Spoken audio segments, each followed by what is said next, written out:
bichinho é forte, hein? Vamos ver, vale a pena, vale a pena. Pra você ter uma ideia, esse pneu tava com 6 libras.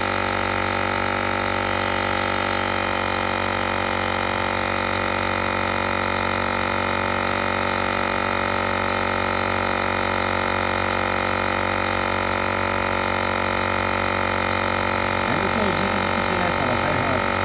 Teria que ter mudado pra cá. Mas mesmo assim foi. Acho que isso não muda muita coisa. Foi. Pronto. Tá aí, ó. Para sozinho. Muito bom, recomendo.